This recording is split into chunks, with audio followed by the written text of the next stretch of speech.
I like how seductive your voice sounds today, Alan. It's that morning voice. Live. Ooh.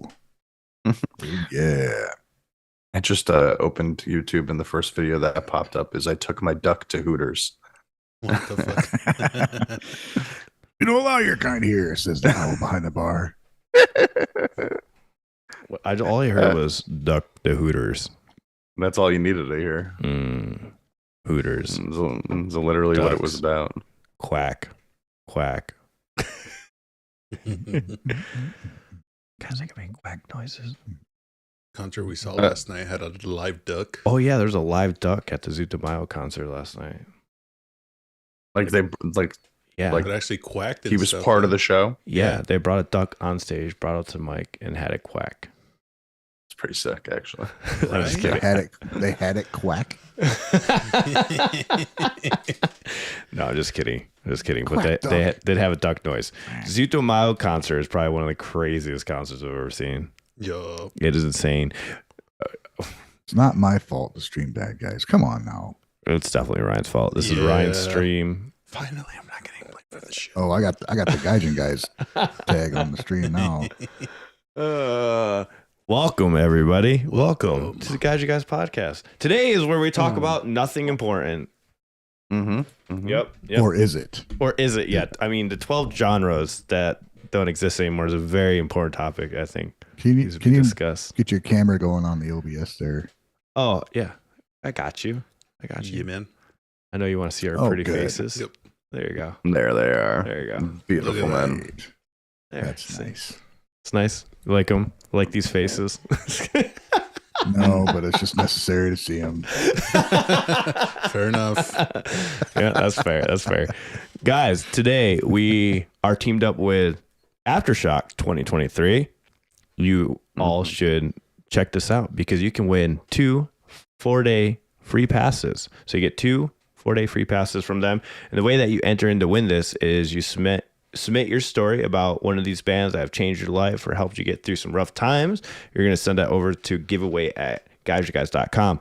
We need these submissions by September 8th. And honestly, guys, it's not a lot of competition right now. We're going to read it off on September 10th podcast, the winner, and we'll get those sent out to you. It's a really good deal, so you should consider submitting your story to win some tickets. This is in Sacramento, California, so you do need to be able to get out there. That's the only little caveat there. But other than that, though, yeah, we can't bring Aftershock to you, unfortunately. Yeah, imagine. We're going to bring it to you guys. Cool. That'd be a hell of a contest. If you win, we will bring the entire festival to your hometown. Yeah. Well, that's it's not like the a case, touring though. festival like Warped Tour. What about it? What if A it touring was festival? a touring festival like Warped Tour? Yeah, we can bring that to you if we have if we're part of the tour, I guess. Yeah, how do you guys feel about touring festivals? I never even thought about I've never that. went to one, if that says anything. I think Okay. it's awesome because like you get the experience of having all these like crazy lineups or whatever like come to a city near you. You know what I mean? That's true. Instead of having no, to no, I really travel didn't. all the way to the other side of the country for like one thing. think I mean, I love went the to Warped X Fest in like 95, I think. Ozfest was a touring Three- festival. X Fest, what was there? God, I don't even remember. It wasn't. It was the 90s thing I've ever seen. I've never even heard of X Fest. Probably not a thing anymore. True. I don't think it is. I Who was believe there? Mayhem Bands like Fest. 311 and Everclear and Oh shit, Oh, wow. Everclear. I don't know. Man. Was Green Day there? I can't even remember, dude. That sounds It was about just right. I got Goldfinger was there on like a side stage. I got hit by some fucking asshole crowd surfing. I got elbowed in the head and it gave me a headache for the whole day. Dude, So I pretty much didn't enjoy it. it sounds like you don't have a lot of good times at concerts. First, we have, phones that block your face. Back in the day, you had people elbowing you in the face. There's a lot of face issues at concerts for you. Yeah, There is, but I did get the whole crowd singing what's that What old surfer song? I don't mind the sun sometimes. Oh, yeah. I love that song. I got the whole fucking crowd singing that because I'm like, I'm tired of being in fucking pain. So I just started singing whatever song was playing. It was that. It was and then everybody was singing it. I'm like, holy shit. That's the Butthole Surfers, right? Yeah, that's the name. Yeah. For real? That's an interesting band. There's like, yeah, they are. if you want to talk about genres, they don't fit into fucking anyone. What are you talking about? I thought they were screamo pop. Oh shit! Let's get Screamo pop. You just made that up, and somebody's gonna be like, "I love screamo pop." Dude, screamo pop's a shit. You didn't know about screamo pop? Dude, no. Screamo is not a thing. I refuse to believe Screamo is a thing. Dude, Flyleaf, bro. Anytime anybody uses Screamo as a like way to represent like heavy vocals or whatever, I cringe so hard This is what internally. we're talking about. Are we getting into it now? Yeah. Segue. We started this.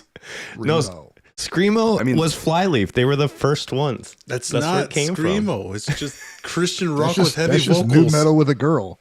And is it emo? It's not emo enough to be screamo. I would say like maybe Taking Back Sunday would be like Would not count that as Screamo either. That's glam. I mean, they that's scream glam sometimes screamo. though, and they're definitely emo. That's screamo glam. That's what I call that. So okay, let me. We'll just try and get some clarification here. So when did the core moniker start? Like this, start getting tagged on the things to describe other things. There was metal. There was death metal, speed metal, thrash metal, and then there became all this core shit that was like We ran out of metal, Ryan. That's why. We ran out of metal. Why? and How we is there a needed to add metal core? How the fuck does that make any sense? Metal core, metal? Because there's only a finite amount of metal Core. on the planet. Who even knows how these like genre names start? Like the only hell one was that I metal? know for sure is like gent. Right, So that makes supposedly sense. the guitarist from Periphery went into a guitar store looking for some pickups. And he goes, "You guys have any pickups that sound genty?" And that's how that started. That's I don't consider that a genre.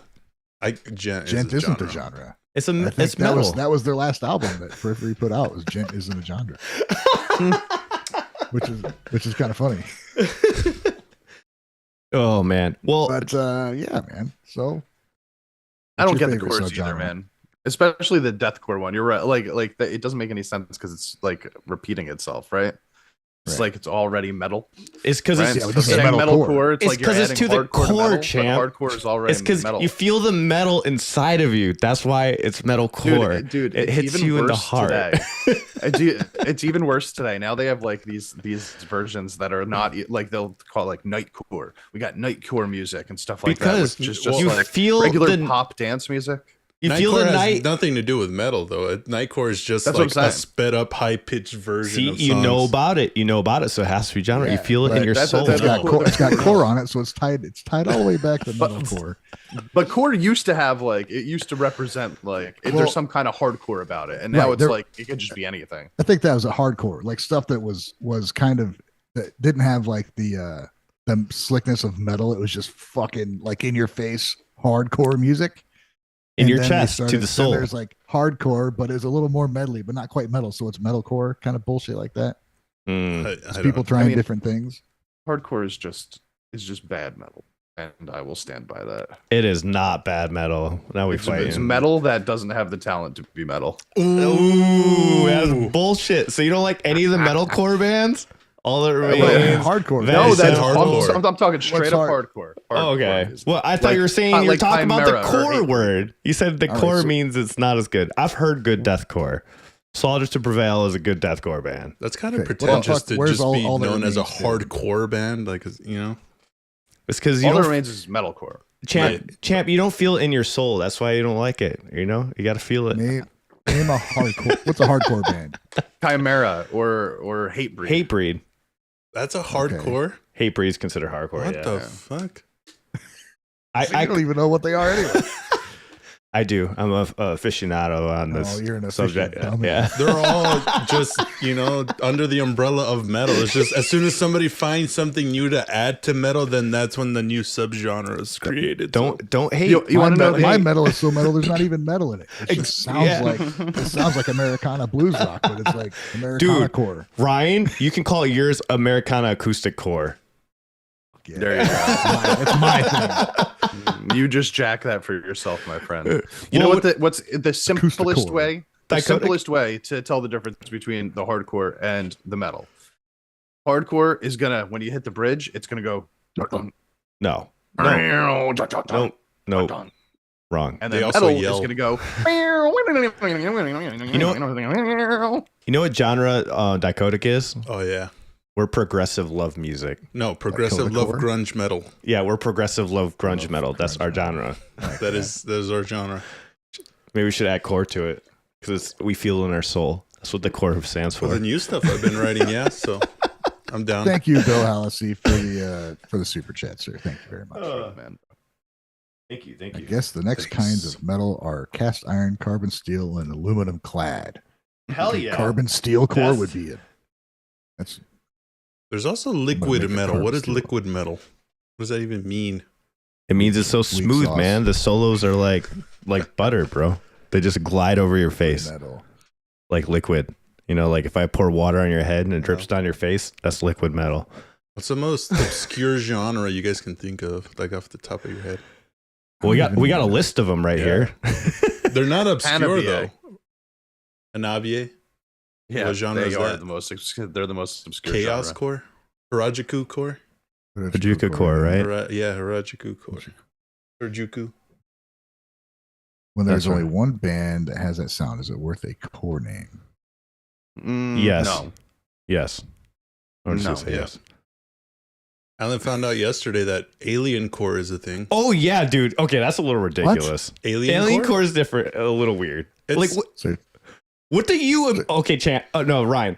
Immediately, what comes to your head when you hear alien core? What do you think it is? it's just people talking about aliens, man. I don't fucking know. Or just a bunch of weird sounds.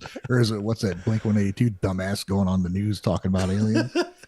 That's Is that essentially alien what it core? is. It's like deathcore in the sense where the lyrics mainly revolve around just like aliens and UFOs and shit. So Okay. I mean, I guess that makes sense. Mm. Alien core. So it can sound like metalcore or fucking tier core or whatever, but they just talk about aliens. yeah, pretty much. Champ, what do you think when Those you are hear? subgenres in alien core? Dude, it Oh probably my God. is. We probably have screamo alien core for sure. Alternative making it indie worse. pop alien core. Oh, what about you? What about you, Champ? You hear the word alien core. What do you think? I immediately think Tom DeLonge, but like, Right. All right. only no, he's not hardcore in any way whatsoever. So No. I just take the alien part. out of it. Why is he not hardcore to you? Because he sounds like this. Maybe that is hardcore, okay? No. Maybe. I mean, nothing about the music it says anything hardcore to me. Yo. They- It's because light outside is what it is. you What's the get, opposite of core? I don't know. I think, Champ, you're struggling with feeling Exterior. the music. The light exterior. I think you need to feel the music more, Champ. And then you'll feel the core and you come out. I think you feel music too much. How about that? You have too many feelings. You 2023 overly sensitive liberal propaganda machine, Alan. God damn. I listen to gangsta core rap. There you go. You guys gotta watch that Jared Dines video where it's like crazy genres that are actually a thing.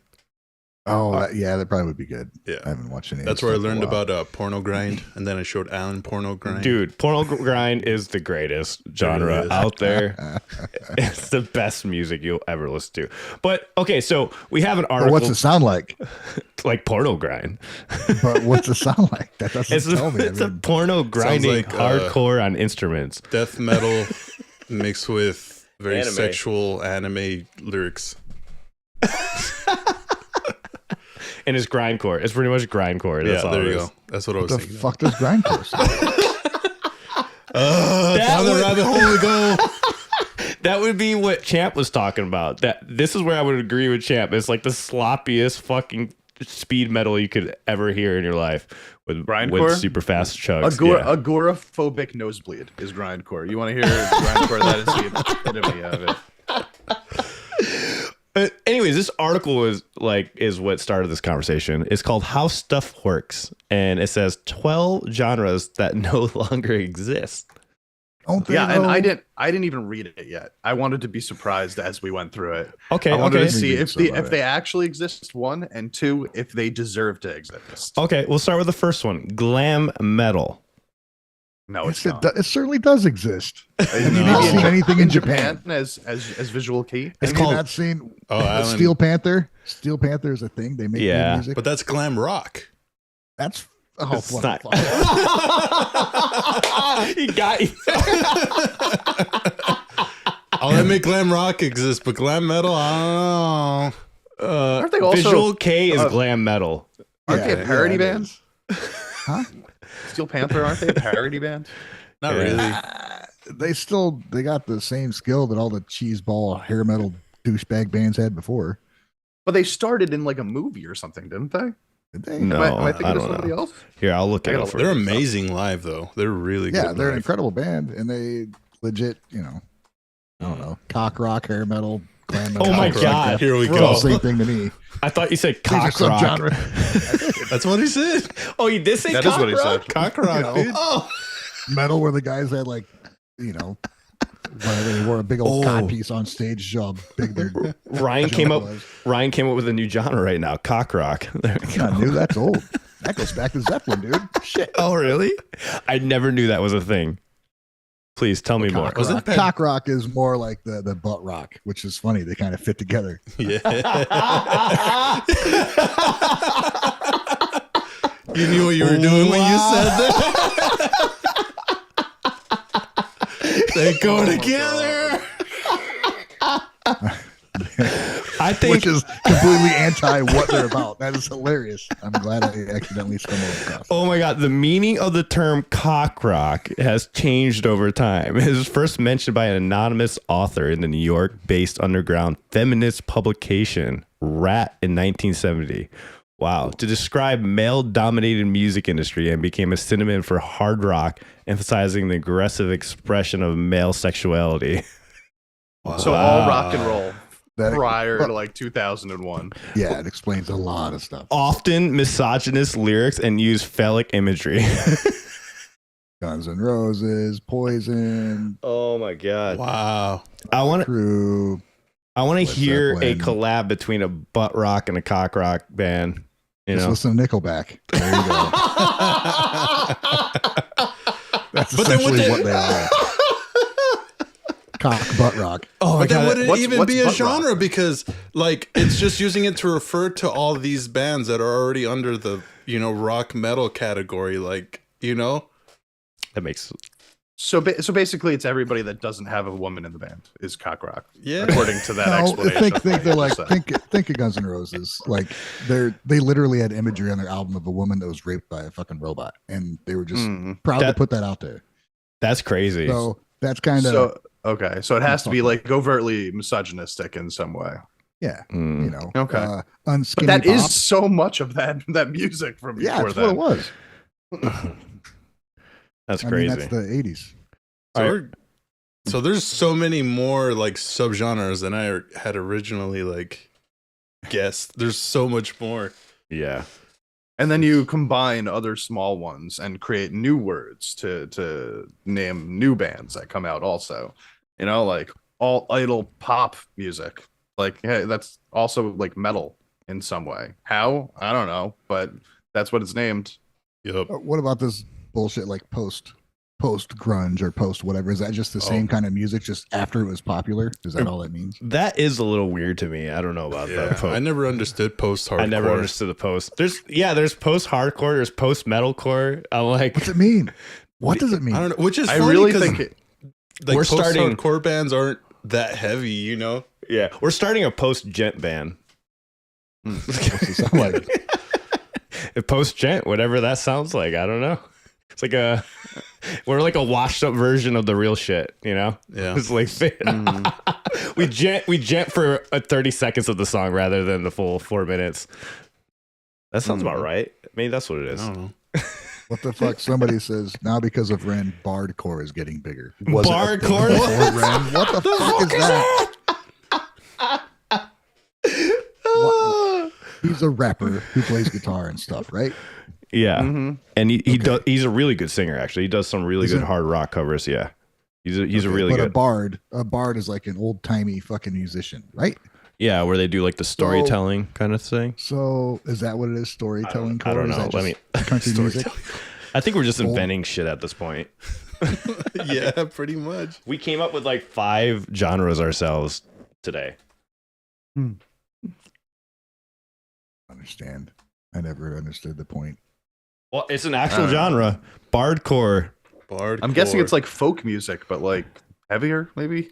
In December 2017, before the term bardcore was widely known, a medieval version of Toxicity by System of a Down was published on YouTube by Elgal the Bard by 2020. That actually sounds like it would refer to That guy's bardcore. fun. That like works for me. That if that's what it was. Hardcore. That makes more sense. I don't know.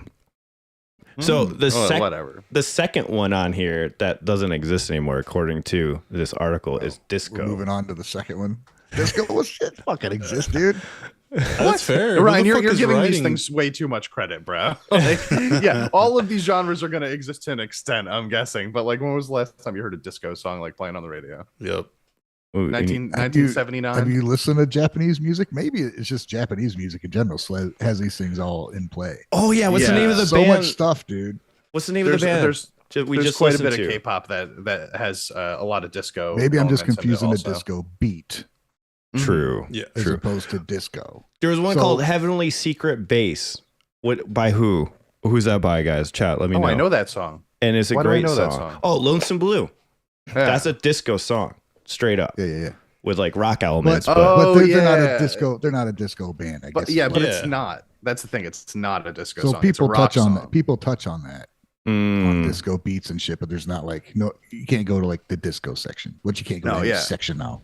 If you listen to like any modern K-pop, like every single K-pop group has a couple disco beats on their newest albums. Yeah. It has made a pretty large comeback when it comes to like the sound of like and the structure of it also, just like that kind of repetitive cyclical sound that disco brings to the table. But especially the like those over dancey synthesizers that are getting really, really popular again. But like they'll never do it the same way that they did Right. back then. It won't. It's not going to dominate radio. There's going to be people that play some disco shit, but it's not like And it'll never be just like a full-on disco album either. Yep. It'll be like songs that have elements oh, of disco. there will be running another through them. disco revolution. You just when may you not be come ready. up with I believe it. the next rhyme of your album. it's gonna be post disco.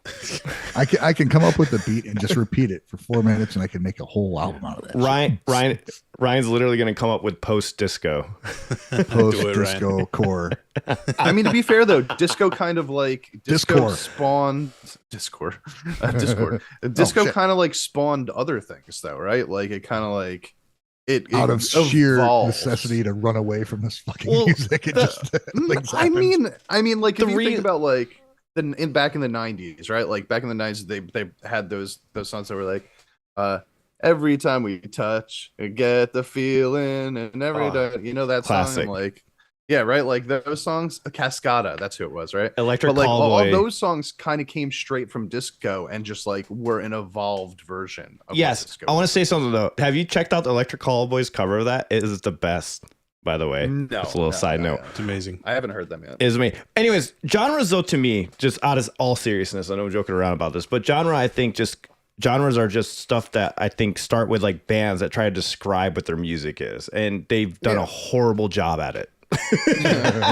Well, also you get people just trying new things that Yeah. are just a little different, and then it just splinters off, and you try, instead of being like, well, this is industrial, it's industrial hardcore, it's industrial metal, you get elements that starts out everything was collected under industrial, but then you get these bands that are like, well, we like that, but we also like this. They put it together, you got to call it something else.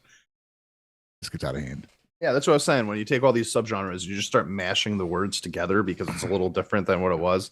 It's like that's how that stuff all happens. I mean, like, listen, at the end of the day, whatever you name your genre, it doesn't matter at all. But Mhm. I've also found it super fun to try to like box bands in and say, "Ha, this is what you are. Deal with it." Yeah. That's why we made the joke about our genre of music. That's why I call it. What was it? Progressive love metal. Grunge metal. Yeah. Progressive love grunge metal. Like it says here, though, this is a really good point in the article. It says throughout the past 50 years of music, it seems that every genre has its counter reaction, which is definitely true, such as the case for 90s grunge being a reaction to the excess 80s glam rock. That's another element, I would say. There's some genres of music that will never die. Rock, hip-hop, R&B, reggae are here to stay, but others come and gone, often in a short period of time. This is what they say at How Things Work. But the next one on this... I would actually argue with that a little bit and say that, like, okay, first and foremost, they say that things like rock, hip-hop, and R&B never die, right? But rock is definitely in its, I don't know, like it's not nearly as prevalent as it was before, at least in where we live in America, right? And R&B kind of disappeared for like a solid 10 years. Well, and that is And now more from what it originally meant to whatever it is now. It used to be like rhythm and blues. Like you could literally read what the title was and know what you're going to listen to. Now it's like it's what? It's not rhythm and blues. It's not rhythm and blues. No, it's a hip hop hybrid. It's a hip hop hybrid. You know what happened? It's like turned into rhythm and you took out all the blues. Right. Yeah. You know who I blame? I blame oh shit, I just had the name of them, the Boys to Men. Boys to Men. Yeah. Your fault. They're good though. They were fucking good. They're good, but they're not freaking rhythm and blues. Yeah, there's a lot of good R&B groups. Like what should they have been called? I think they could have been considered rhythm and blues only because of the syncopation, the way that they would rap. They would rap like on blues scales, literally. They would always be hitting the notes. That's what I always thought was rhythm fascinating. and rap. There you go. Yeah, rhythm and rap. Rhythm and rap. R&R, not R&B. Wait, I think we're thinking about the same R&B people. became its thing, and I don't think a lot of people knew what the R and the B stood for. I mean, they would didn't. People considered like TLC R&B also, and it was just like it's just a different kind of music than what like Elvis was considered rhythm and blues, right? Like a totally different style of music. No, Elvis is rock. No, there wasn't rock then. Blues rock. No, he created. Well, God damn it! It was Godfather. Right? It was country. So it's pre-rock. It was like blues country. Foreshadowing rock. Is that what the genre is called? The next one on here, pop punk. No, that's not dead. That is 100% not dead. No, they call it emo now, pretty much. I mean, pop punk turned into emo music. You see what stupid shit we got to deal with? We already had a name for it, folks. Yeah, all those bands already they still play too. Like all the bands that were pop punk bands 20 years ago, they're just still because they pop punk play bands doesn't mean it exists. Just kidding. No, it's definitely not that, and it's actually having a resurgence because of TikTok. So TikTok is giving a resurgence to a lot of different genres nowadays, which I appreciate. It's my favorite thing about TikTok. What about Britpop? I don't even know what the fuck Britpop is. I don't even just pop from Britain. Duh. I mean, so then that's definitely not dead because there's a ton of that out there. You have to have an accent then for it to be Britpop. I'm assuming British accent. Is that what we're going with for this genre? I don't know. Because a lot of British singers sing with an American accent. So. I know. That's why I'm like, Oasis and Blur is considered Britpop. I like Oasis. Okay. Yeah. Make Ryan mad here. I looked up rhythm. I looked up rhythm and blues just generally, and it's funny because it brings up related people: Louis Jordan, Ray Charles, James Brown, Elvis Presley, Chuck Berry. And then, but when you think of R&B, it's none of that shit. It's none of that. Ryan, now type in R&B and not rhythm and blues and see what the maybe the acronym itself is going to change it. That's a wild thought. Saying that. Yeah, R&B music, and we're gonna see what comes up here. It'll be like Beyonce and like R. Kelly. It kind of brought up the same thing because yeah. It's stupid because that's not. Okay, here goes best R&B songs of 2022. Rihanna, Thames, whatever the fuck that is. Chris Brown, okay. SZA, whatever, dude. So I just typed in R&B singers, and I got a totally different list than you. Apparently, I got Beyonce. You put singers. Yeah, I wrote singers, right? So Beyonce, Mary J. Blige, Usher, but then I got Stevie Wonder and Luther Vandross, Aretha Franklin, Prince. I guess. But this is what happens when you don't have subgenres.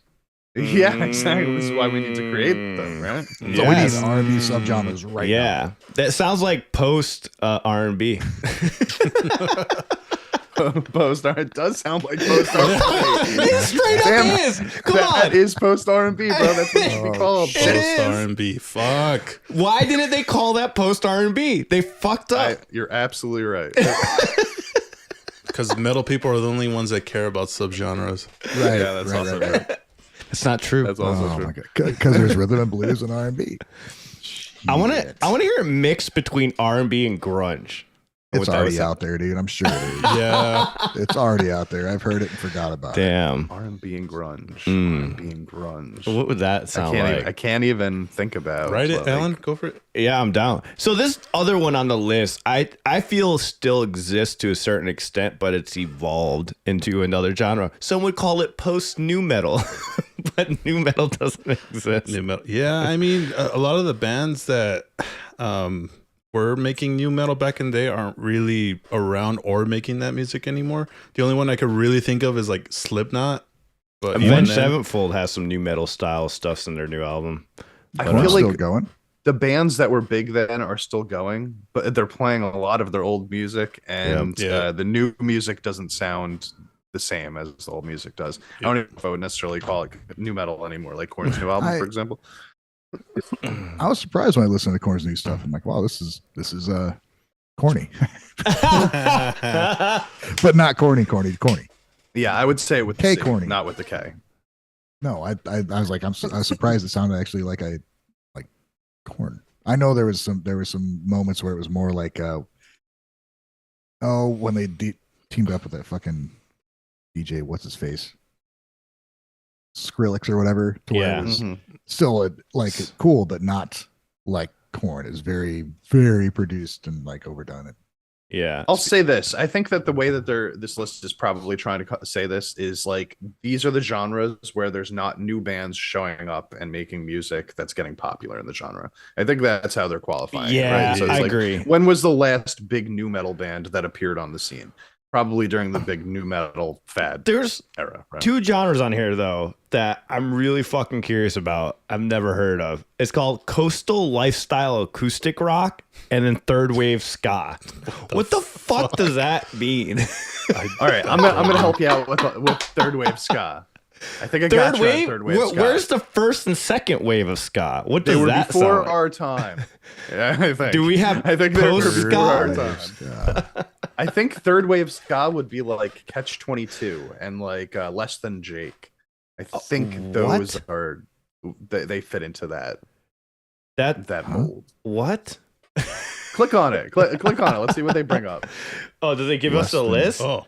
Oh, Oh, it does Oh, give us a shit. list. it's an Dude, offshoot we of can just get ska. definitions right there. Look at this. Third wave ska is an Yeah, Less Than Jake, offshoot look. of ska, a music genre that originated in Jamaica in the late 1950s and was a precursor to rocksteady reggae. The third wave ska scene became commercially successful in the mid 1990s, and the most popular bands was including Less Than Jake, Real Big Fish. Love those guys. I consider Real Big Fish ska, and then No All Doubt. those guys. No Doubt, I I definitely think Early, they're no just. doubt. I think the third wave is just saying that like it was gone for a while, and then another wave of popularity hit it. but it was the third one. Oh, the Jesus. third wave. Yes, yes. Oh, I don't know the- when the oh. second wave happened. Hold on, we have the first.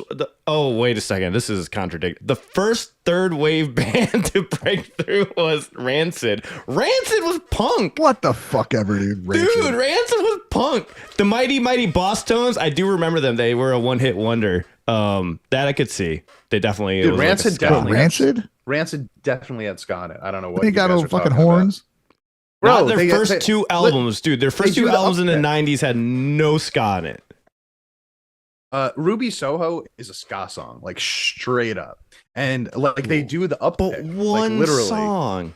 Oh, so the uppick classifies you as ska. Yeah, horns and the uppick. That's The ska right there. The God, reggae just makes beat. me want to. Just makes me want to just shut down here and that. horns Rancid has and got a lot of upbeats. reggae shit, bro. Fucking I hate think y'all are ska, dude. crazy. I hate ska so bad. Why? It's awesome. I You're wanted a to like psycho. it because there's like cool guitar in it, but then I couldn't. What about Sublime? Do you consider Sublime ska? No.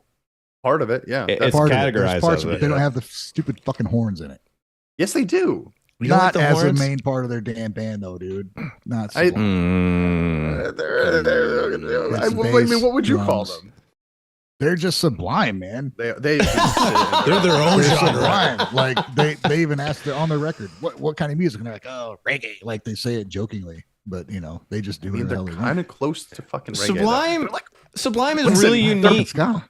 Sublime's unique because they made their genre, right? They made it them. Yeah, they like got- it's really is hard to categorize. You could say it's reggae pretty much. You could, Oh, but hell it's no, dude. not. But it's not. I know, but I'm saying it's not, you know?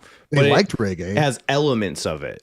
It's Yeah. not full on. And it has elements of ska, I would say. I think it has elements of ska and reggae in it. Yeah. And a little hard rock, a little rap.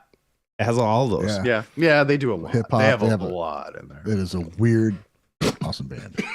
What? Alan's gonna die.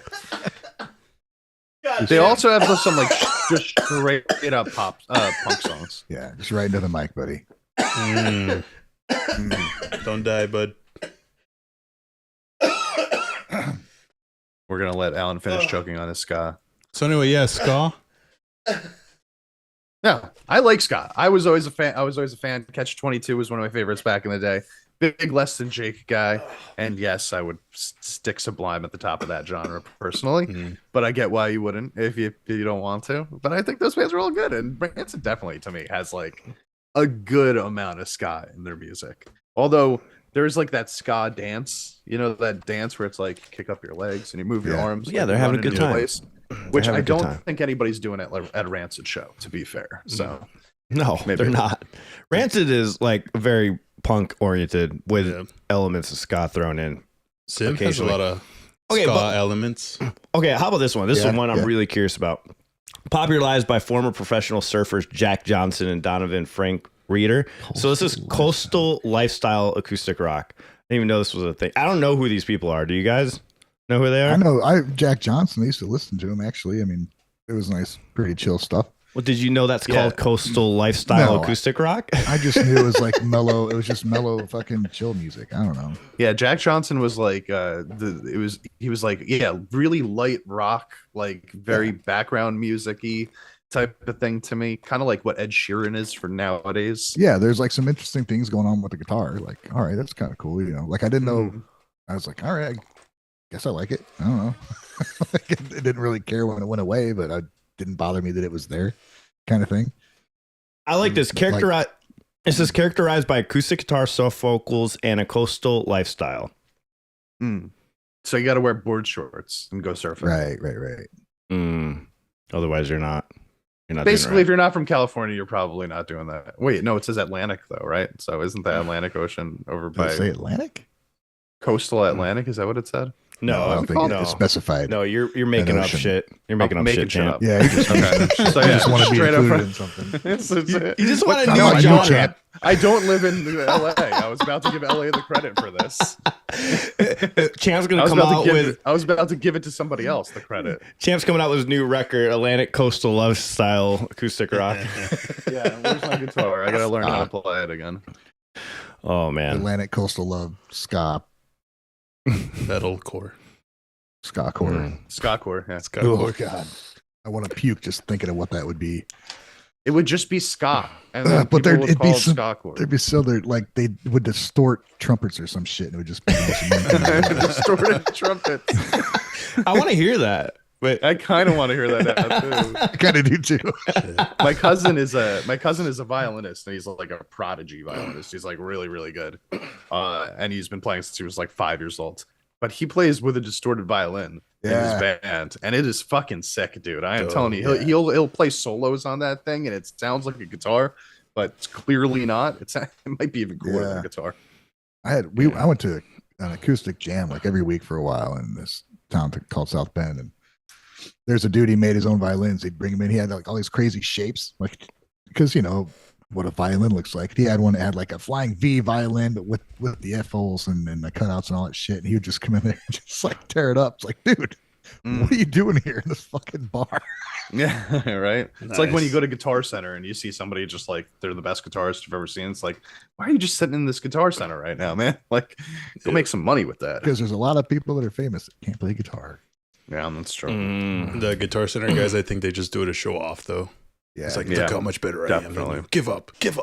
They're looking at failed musicians. Wait, that you've are had looking that happen? for their credit. Yeah. Yeah. Yeah, there was a literal Tosin Abasi Jr. in fucking Guitar Center, and I was like, okay, I'm going to walk out now. playing really loud. Hey guys, Yeah. if you could like the video, we would appreciate that because there's like 4 times as many people inside here than likes on the video. Maybe I don't go to Guitar Center that much. I never realize anybody good that's playing. It's always pretty trash. Like what I'm hearing people play. I never hear anyone like going out there shredding or something or doing something the good cool. players already know what they want, and they go in and they don't have to play for an hour. They just like, yeah, this is cool. Then they leave. Yeah. I mean, don't get me wrong. When I was first moved to El Paso, what I would do is go to Guitar Center, play the original songs, try to find musicians. That's what I did back then.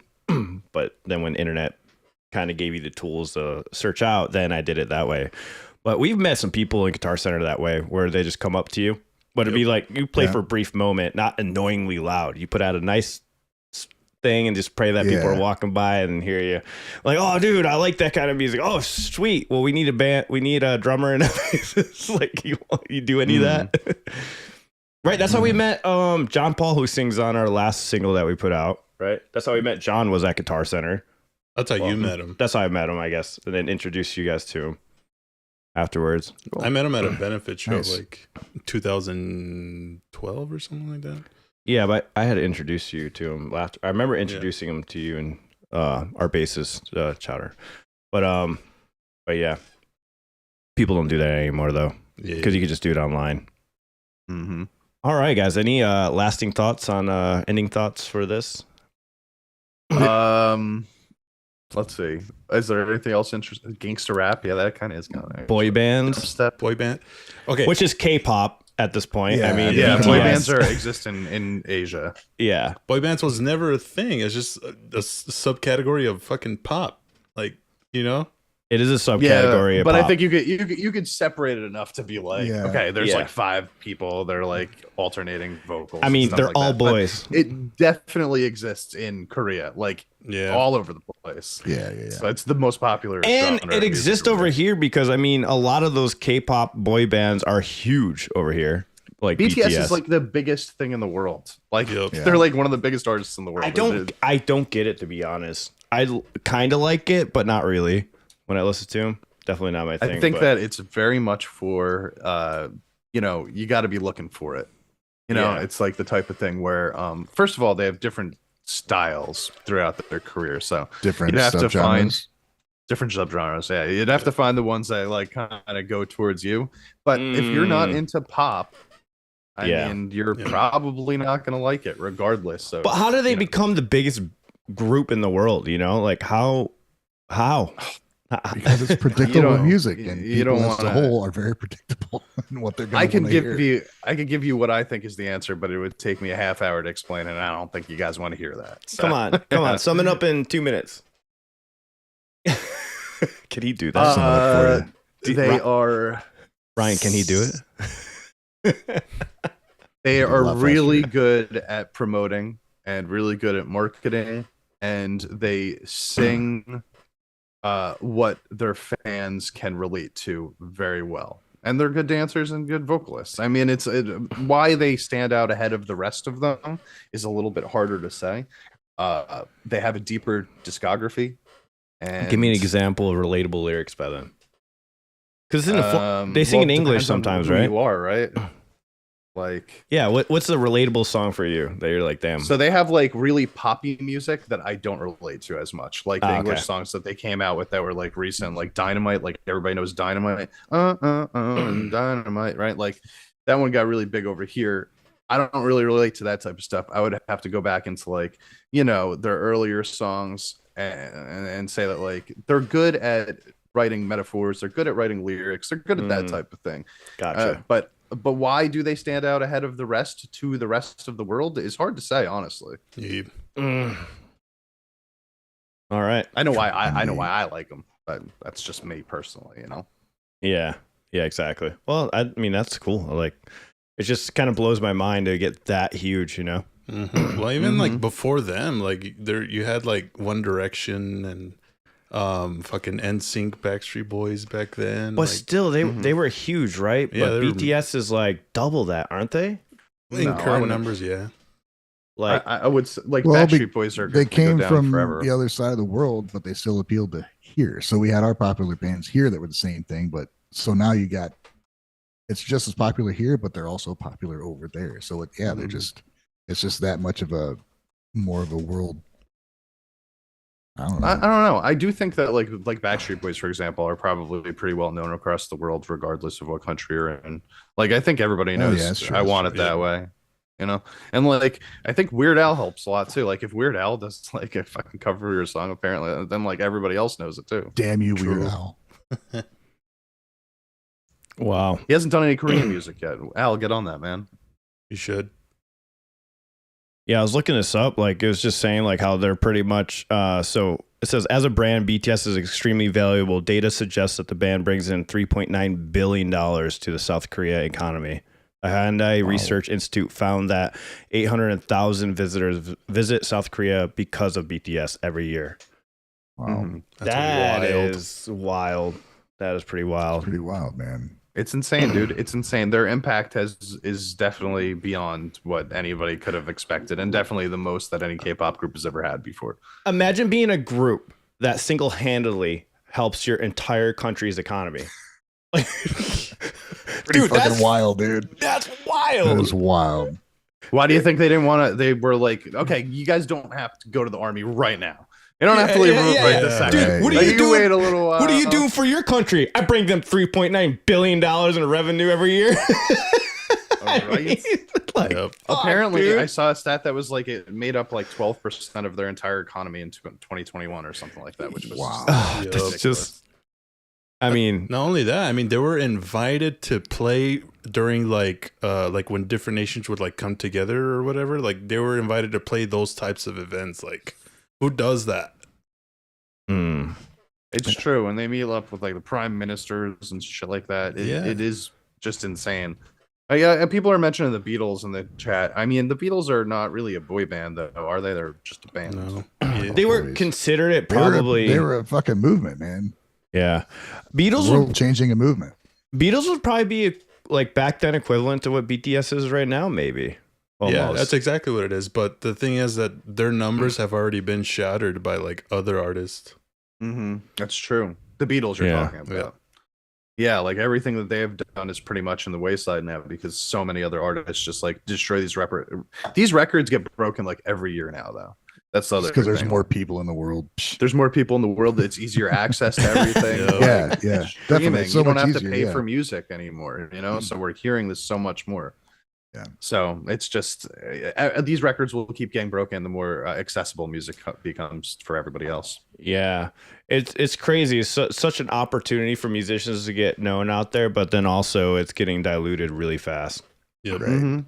Yeah, we're gonna have to Yeah. rely on curators again with everything, with all this like content stuff coming out. I was thinking about that the other day. Like, you really got to be specific who you watch on YouTube, because I watch tons of YouTube, and like you can get sucked down a rabbit hole of like the same fucking content just by different people. And Yeah. you really have to filter out who you're watching.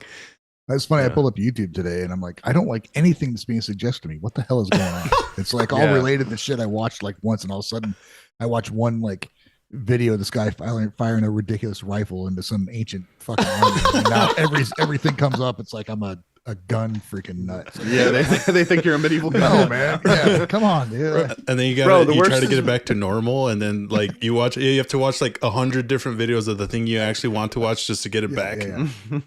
Well, Well, then you know what I watch in my live streams is so much different music. Like it's Yeah. See, I have the I don't- issue where I'm entertained by way too many topics. Like so my thing is schizophrenic. Like my algorithm. Like one day I'll be learning about clay pottery, or like doing clay. I'm like, what am I doing with my life right now? It'd be like this cleverly edited video that has a great story to it. I'm there. I am learning about how to do pottery. I'm like, all right, I guess that's what's going on today. Dude, Ryan George has a great video about this. So talking about the YouTube algorithm. You guys know who Ryan George, the pitch meeting guy? Yeah. Oh yeah. 100% recommend watching his video about the YouTube algorithm because he talks about all of this stuff and it's perfect. Maybe it's just a TV YouTube because Elliot gets on there. Because I bring up the one here and it's like pretty spot on. Cars, music, stuff I've watched recently. Captain Disillusion, who I love. You ever watch them? Yeah, sounds really familiar. Yeah. Anyway, Gate 3 is taking the internet by storm. Ours are going to all. Sorry. What is that? Sorry. What? I was pulling up your guys' links and one of them started playing. So you were talking about Ryan George. Had a video about the algorithm and all that. Yeah, let me see if I can find. I mean, it's short. Like you guys definitely want to watch it, but yeah, we can watch it right now. We'll react to it. Oh, you want to watch it now? I don't think it'll get copyrighted, right? All right, let me here. It's called "When You Need a YouTube Video to Fix Something." When you need a YouTube video. Oh, right. That's a great title.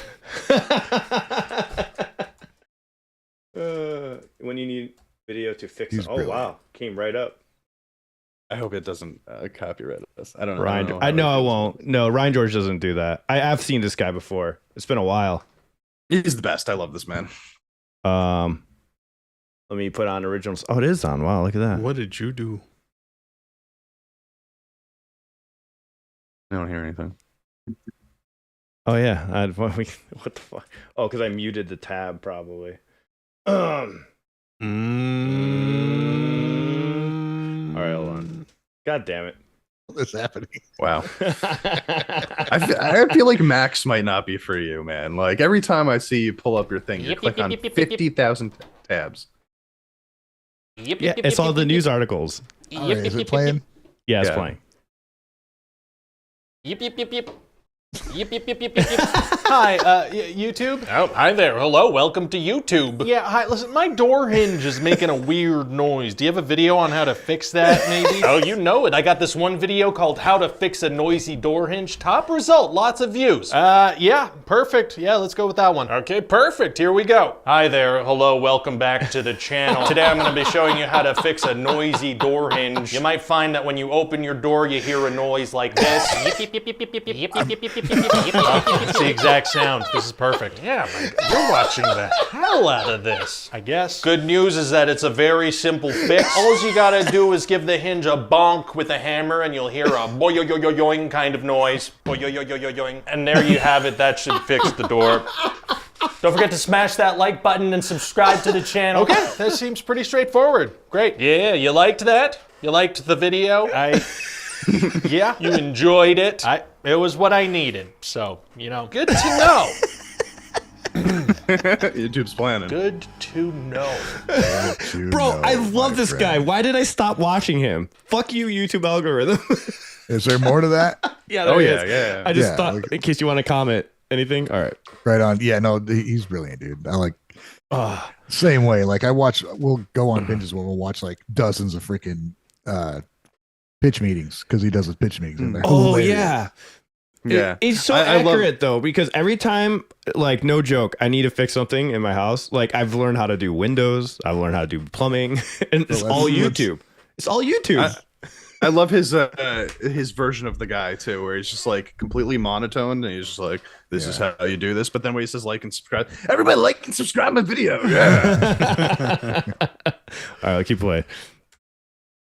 All right. All right, YouTube, I'm on a break. Taking a break. Oh, yeah? Yeah, you know, did a full 5 minutes of work, so I feel like I deserve this. You got something to entertain me? Any recommendations? Oh, yeah. I got this one video. It's right up your alley. Yeah? Oh, yeah. Check this out. I got this one video, right? This guy takes out this tool, frickin' fixes a door hinge with it. Oh, no, I'm good. I'm looking for something, you know, maybe entertaining or interesting. Yeah, okay. No, that's no problem. I got a ton of recommendations for you. Homepage full of them. Great. Everything's tailored exactly to your taste. This isn't a problem. What else I got? I got this other video, right? There's this guy. And this guy, he's standing there. You're like, what's this guy about to do? Turns out he's about to fix a door hinge. This door hinge was making a weird noise. And this guy, he's gonna make it not that way anymore. My door hinge is fixed now, so I'm good with that kind of video now. You don't want to watch it? Okay. Okay, I'm sorry. That's not something I'm into doing. It's just something I needed in the moment, you know? Yeah, okay. That's not a problem. You understand? You get that? So, just anything else that your sophisticated algorithm might think I'm into. I know exactly what kind of videos you like. You've been here 1,000 times. I just, give me a second. Okay. Okay. Oh, You okay? Okay. How about? Oh, you probably love that video you already watched about the door hinge. Why would I watch that again? Okay, look, I'm sorry. You gave me some clear signals that you loved that video. Let's revisit what we know works. No. Door hinge guy. The tutorials, I'm done with it. I've been tutored. I don't know what you want from me. Other things. Doorknobs? No. Do you want to fix a doorknob? Everything relating to my door is okay now. I think I'm a little confused by your behavior all of a sudden. Clearly. This is insane. It's not. You specifically searched for door hinge content. Yeah. You watched pretty much the entire video I showed you. I did. You gave the video a thumbs up. I'm sitting here thinking, this guy freaking loves door hinge content. I wasn't developing a passion for fixing door hinges. It was a one-time necessity. I feel like I don't understand you at all. I can see that. It's fine. It's, maybe take some time, work on yourself, make some improvements. It'll be okay. Okay, you know what? You're right. I'm gonna make some changes around here. I'm gonna make things better for you. Great. I'm gonna make it better for you. I will. Fantastic. First thing I'm gonna do right off the bat, right away, no more dislike counters on the videos. Wait, no, that's not helpful at all. Now you can't tell if a video's bad or not. Hi there. Hello, it's me. Wow. Yes. Yeah, that's Just great. what we were talking about, right? I love this Yep. guy. I'm glad I just watched that because it's now gonna be suggested to me. Yep. Yeah, there you go. No, You'd be like, I'm tired of watching this guy. yeah, that's why you stopped watching him the first time. Watched one The video. algorithm wouldn't stop suggesting him. Right. Yeah, it's crazy how you end up watching a bunch of content and then it just like all of a sudden takes you down a whole new path. Like I've been obsessed with cooking fucking steaks, and I was like, and Eric would tell me, he's like, bro, you're watching so many food videos. Because like our whole page is plastered with how to cook steaks in like so many different ways. Then it went down a rabbit hole of like experiments with steaks. And I got obsessed with that, like caking it all in like Can cheddar you cook cheese. a steak with molten aluminum if you pour it on it? Bro, Yes. straight up, not even joking. Like, it's like I've already been through that phase, so I'm just like, oh, you're there already? Okay, cool. Pretty soon you'll be at VTubers and all that stuff. VTubers. Yeah. Oh man, I had to draw the line of VTubers. I got into it for about 2 weeks, and then I was just like, okay, no, this is too much for me. I can't feel good about myself and keep watching this. Well, what was it? What made you feel bad? You're gonna make Eric feel bad now. No. The VTubers. Why do you like the VTuber stuff? I don't The know. It's VTubers just, in general, I think, made me feel bad. Why do you like it, it's just Eric? interesting to hear like about like their daily lives. Like, it's kind of like you're talking to an anime girl, kind of like it's weird. I don't know. They're not. I mean, real. that's the purpose of it, for sure. I just can't imagine getting into it. But you know what? You're probably right. You're gonna open up our Dicodic YouTube channel. It's gonna have VTuber stuff plastered all Yeah. over it. I'll say this: what makes them a little bit more entertaining than I think, like just naturally speaking, is that because they don't have their real faces on camera, they're a little bit looser. It seems like the VTubers feel like they can just be like more cartoony because they're actually representing cartoons. So it is. It's got that going for it. You know what? So if you want something a little Champ. more over the top, Something was mentioned during our stream yesterday that kind of goes with this. We're doing the concert to, what was the name? I already forgot the name. What do we do the reaction to? Concert reaction. Zutomayo? Miko. Zutomayo. So Zutomayo, she doesn't show her face. Otto doesn't show their face.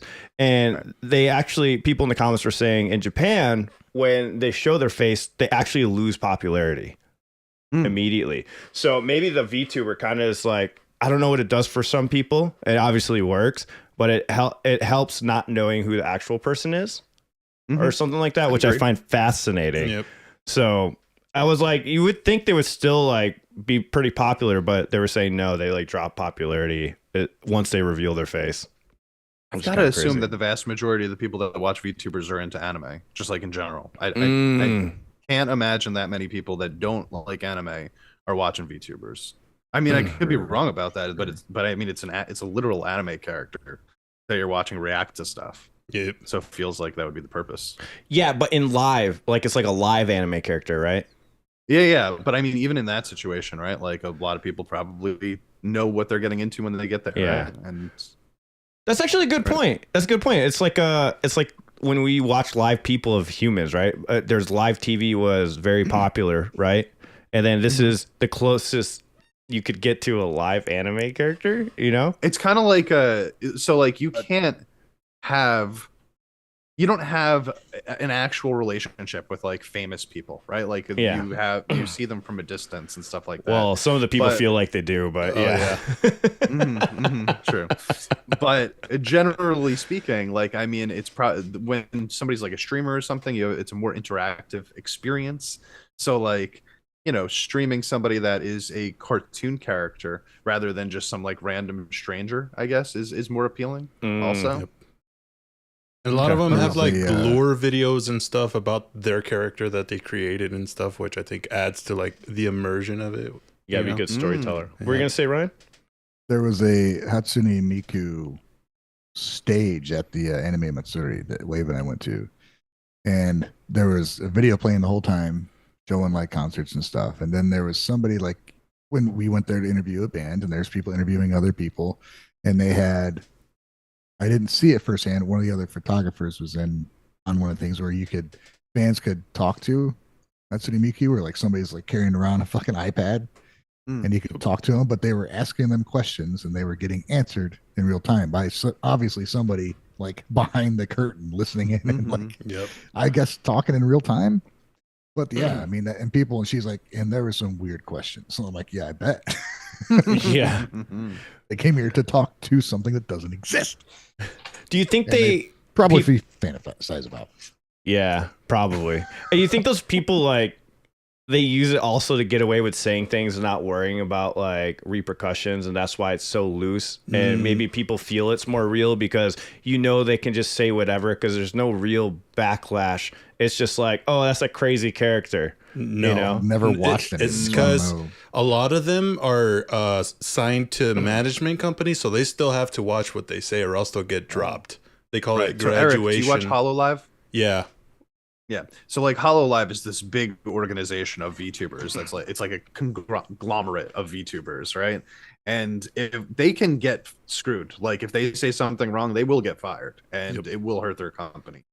So I don't think it has that much of an effect on it personally, but I think it just has to do with people just like really like watching. I mean, Eric's right. Like if they're gonna add lore, I was unaware that there was like lore aspect. Oh yeah, there's whole storylines, dude. I thought they were just like, you know, I didn't realize that was happening. Yep. But that's actually kind of cool.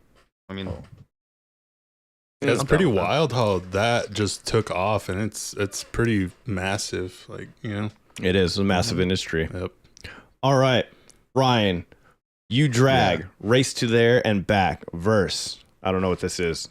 I know nothing about cars. You're gonna have to explain this one to me. Oh, we're talking. Okay. So vehicles just being muscle car, people being all upset about it. You're breaking in and out. Say it again. Man. Yeah, never mind. I think I need to. Yeah, you might need a reset. Zoom update, maybe. Maybe. How's it now? All right, we can hear you now. It looks like you're like staggering back and forth, but go ahead and try.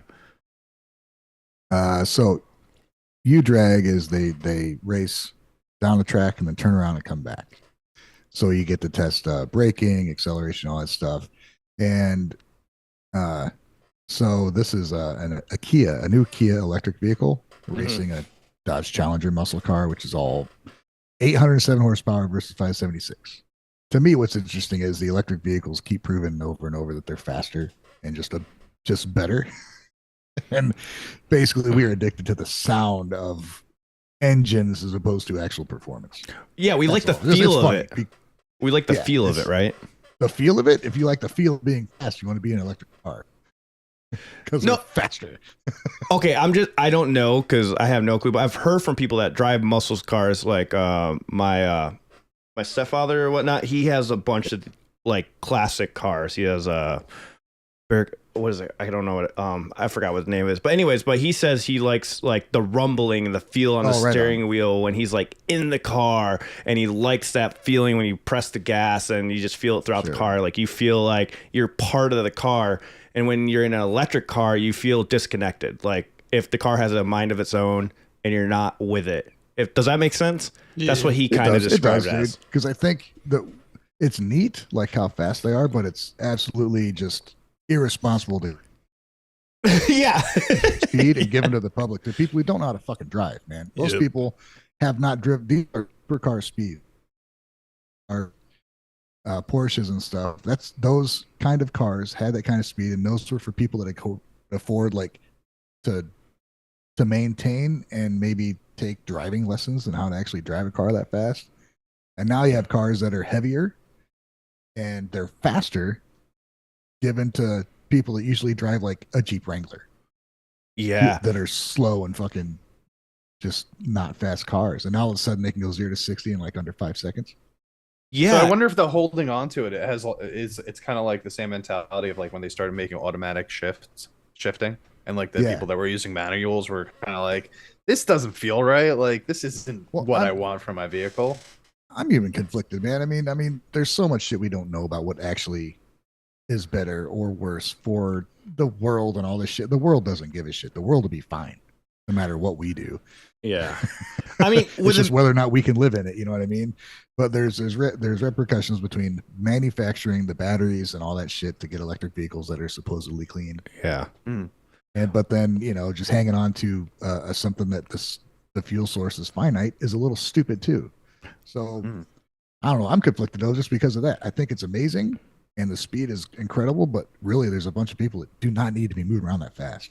Yeah, exactly. It's like you can be irresponsible with that really quickly. And not only is some cars like heavier, you have the reverse end too. Like what I've noticed with like a newer car that I got recently when I totaled my last car is that it was lighter than the original version I got.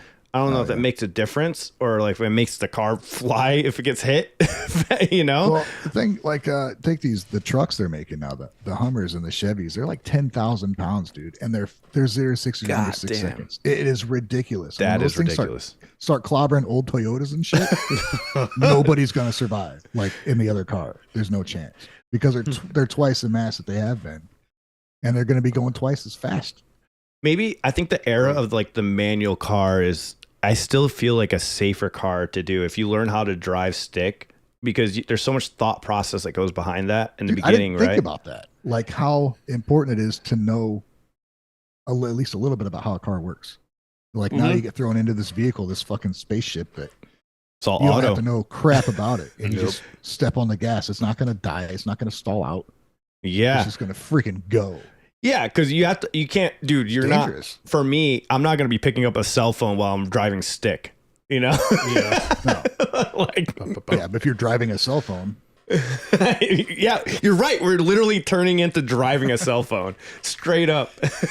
I'm confused now because I was like, I didn't expect to have this stance on what the hell we were talking about. I thought it was just funny that muscle cars get spanked by electric cars, and I'm like, this is dangerous. We shouldn't be doing it. yeah, exactly. Like, it's weird. It's because I love watching people that are passionate about things, and when I hear like my stepdad or whatnot, when he talks about, I love listening to him because he's like, dude, it does this, you can feel it, and we get in the car, he's so excited. I'm like, damn. I'm like, I get what he means, because I feel the same way when I'm like playing certain guitars and certain amps. Like sometimes you feel connected to the amps, sometimes you don't. So I totally got what he was saying when he was like shifting the gears and we're going around the bends, and I'm like, you could tell it was like such a different experience for him driving that car rather than us going in my Mazda. Like, so we instead of taking the technology and just making it useful like we're used to, we take it to the extremes. We make all these vehicles as fast as they possibly can be, so we just waste and dump energy that we're just now kind of figuring out how to use. It's like, I remember, well, I mean, speed has always been increasing in cars, but now, like I was saying, combustion engines, your supercars, your stupid McLaren, not stupid, but like your stupid fast cars, McLarens, Lamborghinis, Koenigseggs, all these things. Now, like a Tesla's, it beats them all. Yeah, straight line speed. You want to hear ridiculous, man. You want to hear something? You need to be a skilled driver to drive that shit. And Yeah. now, like, if you have enough, you can just get it and like get to school. Yeah. Take your kid to school in something that is I- faster than you can even comprehend. You want to hear something that will make you mad, Ryan? You know what they're doing on the electric cars? They're putting in sound system samples to make I it know. feel like you're driving a fucking muscle car. That's wild. Yeah, I've thought about that. You know what? What they should do is be like, "Oh, we're going to amplify this sound of the engine so you can hear it." Like, just bullshit, people. Don't. But if you're going to get one, like, have a fake motor sound, just dumb. Like, who's falling for that? I mean, or like, who's Dude, like, they do that in internal combustion motors, Mustangs. That's fucking right. Jaguars have fake sounds inside the cabin That's just crazy. through That's speaker nuts. systems. It's ridiculous. You have an engine, but they have, the crackle and pop stuff in exotic cars, muscle cars. Like, Yeah. they manufacture that shit into the sound. Like, most of those aren't even real. Wow. It's like, why? Just I don't see build the point of that. Can you tell the It difference? reminds me though, of when they put in like It's the same reason like BTS is popular. There's stuff that people want to hear, so they give it to them. Yeah. But it seems Just eat it up. It reminds me of like when people like put a fake guitar solo in a song. You know, like it's clearly made by a keyboard, but they want you to believe that it's a guitar. And I'm always like, why don't you just use a fucking guitar then? Dream Theater's Yeah. been doing this shit for decades. What's the point, dude? Just you got a guitar player, use it. And yeah, like Shavo just said right now in the chat, and I completely agree. It is for the feeling, right? And because in an electric car, you don't have a sense of how fast you're actually going.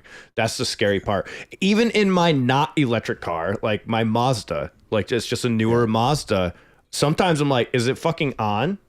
You know? Yeah, my Nissan's like that. It's like it's not super fast, but it's faster than I've been driving. And sometimes like, damn, I need to calm down. You're like, oh, I'm Yeah, going I 100. I would Yeah, right. Yeah, it's like, oh, Yeah. I'm not going too fast. I'm going 60 or whatever, and you see you're going like 120. It's like, oh, Yeah, my car now, it doesn't even like, it has one of those buttons that you push to turn on the engine now. Yeah. And that's the first time I've had a car like that. It's so quiet. I don't even know when the engine is on sometimes. So I'll press the button and I'll sit there And and you'll I'll be turn like, it off by accident. yeah, I'll be like, is it on? And then I press it again and I'm like, oh, it just went off. What the fuck happened? Me and my family went to the store, went in shopping, came out, and the Oh, fucking bro. car was on. Dude, I've done that He's so like, "You didn't many turn off the car?" times. I've done that so. I'm glad I'm not the only one, dude. I've done that My so key, many times. Yeah, my key was like in the car, my fob, and it was running the whole time. She's like, Ryan, I'm like, what? You didn't know it was on either. Shit. Yeah, and this is changing really quickly too, because I had a 2019 as my last car, right? And now I have a 2023. And the 2019, I had to put the key in, I had to turn it, and I felt that engine rolling. You know what I mean? Yeah. They're both Hondas too. Yep. 2023, don't have no idea, doesn't require a key, and now Yeah. there's maybe a tiny rumbling under my butt. every once in a while. Shavo's like, you take the key out. I'm like, that's the problem. There is no key. It's a button. And then you leave your keys in the center console sometimes because they're bulky in your pocket. Take them out, you Right, put them in the right, center, turn on your car. You get to Walmart and it's so quiet. And then you come back, you're like, oh, my car's still on. Yeah. Yeah, But exactly. the good thing is, if I ever want to remember how horrible it was before, I can get into my 96 S10 and like slowly creep to the end of the road at full throttle. Yep. Remind myself, oh, this is why I got that new car. This is horrible. That's just crazy, though. Even when you It's take gonna be- the it's gonna be key the out, oldest the car will vehicle. still stay on. It'll give you some kind of prompt about the key not being there, but the car will stay on. Yeah, you can Yeah. wander away and it'll still be on. Some they cut off if the key gets so far away. I think. Especially nowadays that the lights control themselves so often. You know, like Yeah. I used to Yeah. always know if I left my car on by if I turned on the fucking headlights, right? Yeah. But now the headlights just go on when the car feels like they need to go on. Yeah. Like I don't have any say over this whatsoever. So it doesn't even help me figure it out. Hey, so this next article I'm very intrigued about, Ryan. we You put talking about? scientists trap light inside a magnet. Dude, I don't even understand. It's just fucking weird. Magnets are like wizard like magic anyway. Dude, Yeah, you know I what don't I get thought them of? either. You know what I thought of when he said that? That ICP line where he was like, magnets, how do they work? You remember that song by ICP? They were like, come with a comeback, Yeah. and everyone was making fun of him. That's exactly what I thought about right now. Yeah. But yeah, and I just saw the article. I was like, what? And I'm trying to explain it to LA. But yeah, something about harnessing light, it makes the magnets even more intense or something. So I don't know how we can even. I don't know how we can talk about this. It's just such a weird. Just read the title again. So you're saying ICP was onto something when they said magnets? How do they work? I mean, that's just a general. They're looking genius.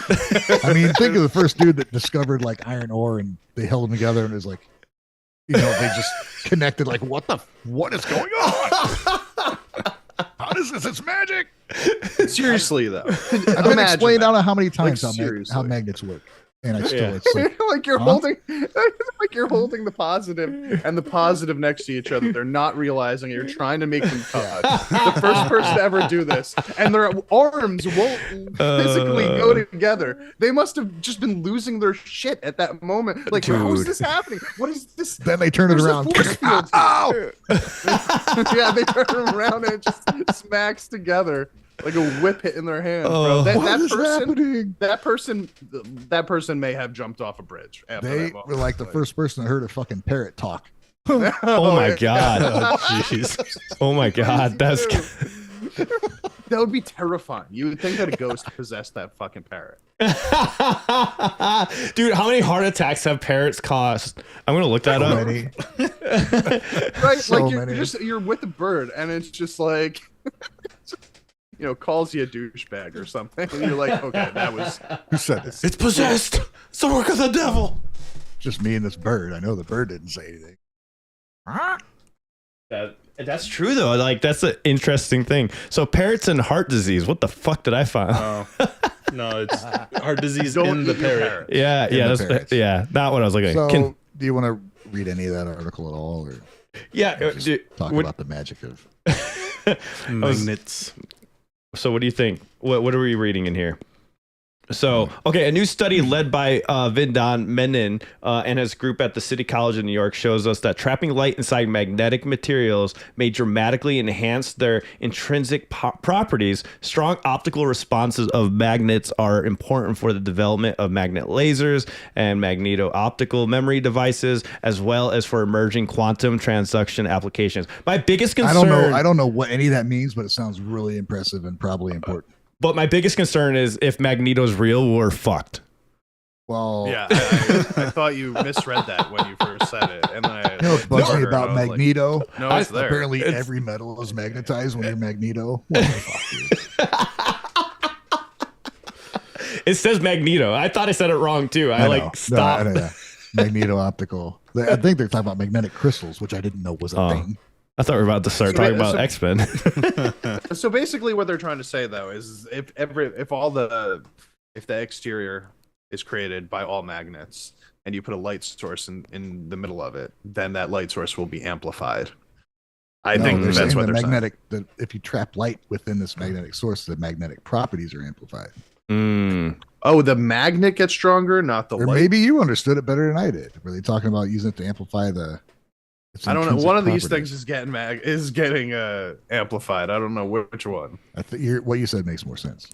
I don't understand. You know what? The more you guys talk, ICP's quote is just making more sense. Now, I'm really asking myself, how do magnets work right at this point? Bro, I've always said that. I don't understand magnets at all. Like, I understand as a basic principle what they do. I don't understand why or how they create the things that they do. It still doesn't make any damn sense. I don't even understand a mirror. I don't even understand a mirror, bro. Like, if people have explained mirrors to me a million times. This is how a mirror works. I don't.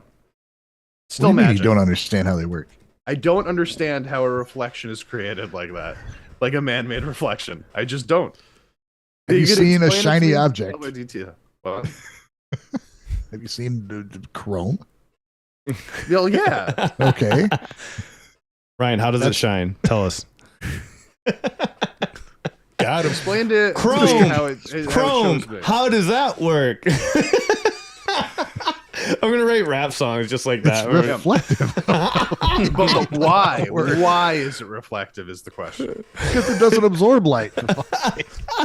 now you're already beyond what I'm capable of. We've lost. It doesn't absorb light. I just If it doesn't absorb it, it reflects it, champ. Reflections. How do they work? Yeah, reflections, absorption. Somebody explain to me. Absorption. How does that work? How do genres get created? I need to know all of this. Genres. How does that work? Artoon says, I feel this is the start of a Jerry Seinfeld bit. Yeah, you know what's so funny though? What's with these magnets? The article that I sent you this morning, the first one that we opened, was actually titled "How Stuff Works." I know. That's the theme of this podcast It today. explained nothing to me, by the way. That's what this podcast is about. All right, I think this is okay. I got a Champ article here. So it's Lauryn Hill, Miss Deduction. Did they say that right? Miseducation. Miseducation. Like this whole podcast. Miseducation.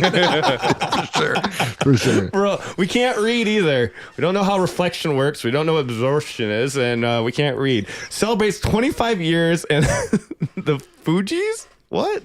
I can't fucking read. Go, you read this, Champ. Foogies. Miseducation tour to celebrate Basically. 25 years. Yeah, all I see is a picture now. I can't read a picture, Alan. Okay. I don't know who this is. All right. Okay, you don't know who Lauryn Hill is or the Fugees? Nope. Nope. No clue. Neither of you. One time. Don't know. Killing Me Softly. Killing Me Oh, Softly. I know that song. Yeah, I know that song. Nope. And Ready or Not. Yeah, I know that song too. We can't hide. Okay, so Basically, that's- they made one good album many years ago. and Oh, okay. That's the only thing they can do now. So Lauryn Hill was like, so she was part of the Fugees. Okay. And then yeah. she had a solo album, this Miseducation one, right? And it immediately hit number 1 on the Billboard 200, and it was nominated for 10 Grammys and won Album of the Year that year. This is like not that long ago. You guys were alive for this. I don't know why you don't remember Wasn't it that all. long ago? Well, it was 20 years ago, 25 years ago. Yeah. It's a 25th anniversary. He was like, But you're I was in your 8. 30s, bro. I was 8. I didn't give a You were- shit about anything You were going a on at that human time. person with a brain at that point. I But did have a anyway. brain. How do they work? You would also know her main song though. She has like a really popular song. I can't remember the name. Is this of it right post now. R&B? Yes. Doo-wop was the name of her song. You don't Yo, I remember love that? how these topics all like tie in today, dude. We're on a fucking roll. What was? Oh wow. Miseducation. Anyway, she's coming back. She's doing a show. But the thing is, the only reason I really brought this up in the first place was because she is like renowned for showing up to her concerts late or missing the concerts entirely when she is supposed to come. What? How can you be just I don't know renowned for it? That's like he's just known for being a fucking piece of shit to your fans. Yeah, basically. So that's kind of that was why I was bringing this up. What the hell? So, she's coming back, and she's probably not going to show up for a bunch of her shows. And I started to think about like other people that I had heard complain this year about like how artists aren't showing. Like Beyonce made her fans wait 2 hours, 2.5 hours on stage one night. And like Justin Bieber made his fans wait like 4 hours one night or something before they came on. And even Axl the Blackpink Rose did show, that shit. yeah, Axl Rose used to do that shit. And like even the Blackpink show that I went to started like 45 minutes after the starting time. I was wondering how you guys feel about artists like obviously not showing up. You can't do, but like what is the limit for how showing late? up? How does that work? So okay, I see where you're going here. Like you've been waiting outside for hours. You get into the show, you stand there for another hour, 2 hours. Then it's time for them to start. They don't start yet. So you wait patiently for 15, 20 minutes. And you're like, what the fuck's going on? Then it's an hour. And then, well, I've been here for 8 goddamn hours. I'm going to see this band. So you're going to wait. And then 4 hours later, and they're still not there. What do? Do you walk out? Because if you leave, they're going to start as soon as you walk out that fucking door. Oh, that would be so annoying, man. Yeah. So it's a trap, man. And it pisses me off that artists abuse that or think I'm not ready. No, Baldur's Gate.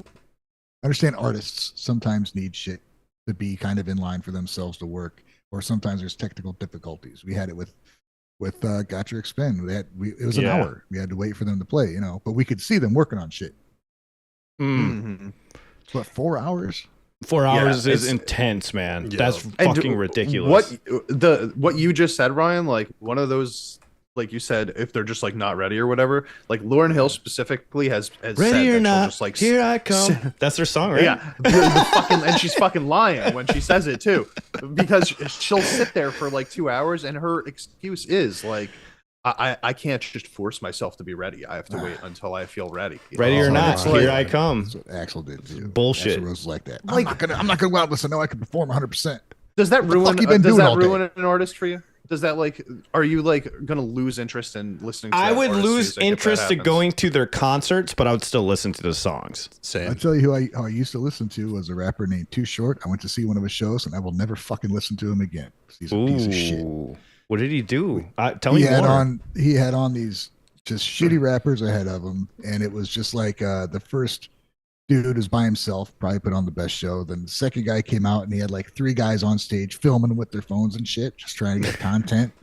And he was like barely even interacting with the crowd, and it sucked. Then he came out and didn't do most of what we wanted to hear, and then it was like 40 minutes. And then he's like, Wow. because he was drinking like straight freaking out like liquor out of the bottle, and then he's getting high as fuck, and then he's like, yeah, I'm done, and just stopped. And then, so That he is couldn't bad. perform anymore, right? Couldn't perform anymore. Then he stood around on stage for another fucking hour. Because Damn. we had beers. We're like sitting there like, what the fuck, dude? It's over. We sat there for a while. Then he just stayed on stage, walking around, talking to like his crew and shit, Now that not performing. Wow. Now that I think about it, Ryan, you're right. Some of those live performances can ruin a band because for me, it's Disturbed. This is the reason I saw Disturbed once, yeah. and he was such a douchebag on stage. I can't listen to him anymore. Even though he's much better and probably has evolved as a person now, it's just when I first saw him at Ozfest, I was like, he was like forcing people to do a mosh pit. He's like, you do it now. It's probably part of the show, Yeah. but it felt douchey the way he did Yeah. it. It didn't sound fun, you know? That's what at Polyphia show, the band open for them was like, come on, we need a pit. Like he had to beg for it. I'm like, dude, if you got to beg for it, you're just not doing what you're supposed to do. You're not connecting with the audience. Your music, don't beg for a pit and then play a fucking ballad. No way. Are you serious? Yeah, like the slow, creepy fucking intro. And I saw what you were saying about Disturbed. Same thing with Guns N' Roses for me. I saw them in 93 or whatever for their tour with Metallica. 92 maybe. And Faith No More opened for them, which was incredible. The best 45 minutes I had at that time for a show. Metallica was fine. And then Guns N' Roses was late. Axl came out, and then they were like he was bitching about Indiana and all this crap, and the crowd is booing. I'm like, yeah, you're just a jerk. Yeah, that sucks, You're just a dude. jerk. That sucks. Fucking Axl. He's just the worst, man. He's just the worst. Like the Guns N' Roses is just one of the cases of lost potential like that's ever happened on the music scene for just because the people are just such For real. douchebags. Well, mostly Axl. I mean, you're talking about a band that could have been like a god tier band for 20 years and instead made 3 albums and then fell off the face of the planet and came back as a shell of their former selves. Yeah, because their writing was so good, man. The songs that was, Guns N' dude. Roses has is so good, and it It's still special. holds up. Yeah, it's very It's special. It's different than everything else it's ever Yeah, been. To that this was day. that was a genre. kick in the face to glam rock. They're like, listen to this shit, dude. Dude. It to this day, man. I can't think of anything that just like really sounds like Guns N' Roses at all. Like, Dude, I've said it. I've said it a couple times. It's not It's not the same thing, but the closest I've heard to Guns N' Roses is Bandmade. It is. They are the no, that's two different. they are the things. closest. I don't know about that. They're just two Konami different style things. of playing and Slash's style of playing, where they kind of like, Nah, like I the don't leads think in the so. choruses, for example. Like you get the leads in the No. choruses, you get kind of those like moments of like transitions that so like the song will go into like a build up in the pre-chorus, right? And then you get the lead guitar transition that kind of like goes into a solo based chorus or whatever. And like there's not a lot of bands that I can name that do that besides Guns N' Roses. Okay, you And then- mean like in a structure way? Because like I can't even Structurally I guess I don't think so. I think their structures are way different. What were you gonna say, Eric? No, I don't hear it. That's it. I don't think so. I'm gonna disagree with Champ on that one. Yeah. But why though? What do you think makes Guns N' Roses special? Honestly, Axl's voice is probably the only thing I could think of. I mean, they have really good music, like Slash's guitar playing and stuff too. But I think just like what separates them is just that nobody sounds like Axl. That's true. There's not a lot of people that sound like Axl, but a lot of people don't do that guitar work either. Between Iggy, I think the songwriting, Iggy and Slash. songwriting for me was what was just incredible about that band. Axl would suck if it did not have that songwriting behind him. If you put Axl in a Band-Maid song, it would be horrible. It would be fucking atrocious because I think those musicians wrote and it fit his vocals. Like the way that they wrote, it fit for him. Like that band, you needed all of them. Just like with Band-Maid. You can't take anyone out of Band-Maid. You can't take anyone out of Guns N' Roses. Otherwise, it just doesn't work anymore. You know what I mean? It's like they all put out an album without the... I mean, I know they did, but nobody's listening to it. No, nobody. The only other album I can listen to that I love a lot was Velvet Revolver with Slash, and I thought that was a pretty good combination with Scott Weiland and stuff. I loved Velvet Revolver. That was really good, but that was a lot of the Guns N' Roses. You had Duff McKagan. I think he was playing in Velvet Revolver. I don't know how you guys felt about that album. That was pretty close, but still not the same. And Matt Sorum. It was Guns N' Roses with a different singer. Yeah, pretty much, yeah. Which wasn't bad though. So I mean, wasn't bad. Axl's good. He was very distinct. Like he claims 9 voices or whatever. He had like fucking 3. But actually, it was cool, man. Scott Weiland is a unique vocalist too. I think that's why Velvet Revolver worked. They actually played like 3 or 4 Guns N' Roses songs when I saw them. Back in the day, you know. Bit unfair to Mickey Mouse, says R-Tunes. What? He said bit unfair to Mickey Mouse. He means like the vocalist. I guess he thinks they sounds like Mickey Mouse. Oh, because David Heretic reaction, he said Axl Rose sounds like Mickey Mouse. I don't know about that. No. I don't know. I like Axl's voice, but I understand why some people just like absolutely despise it. I get it. You know, like it's definitely kind of annoying sounding if you don't like the sound of it. Oh, but I sure, like the sound of it. I totally get that. But me with Seven Dust. I can't stand that guy's voice, dude. Drives me fucking crazy. That's what's the Miles Kennedy, great singer. I can't stand his fucking voice. He's a great singer though. I can hear that too. You know what was unique about Guns N' Roses though? Like I liked when Axl did the vocal style in Mr. Brownstone. I thought that was like the deep one. My favorite. Yeah. The deep voice. Yeah, I loved it when he did that. That's what his talking voice just sounds around like. Sunday dress. Yeah. When he gives interviews, that's like closest to his regular speaking voice.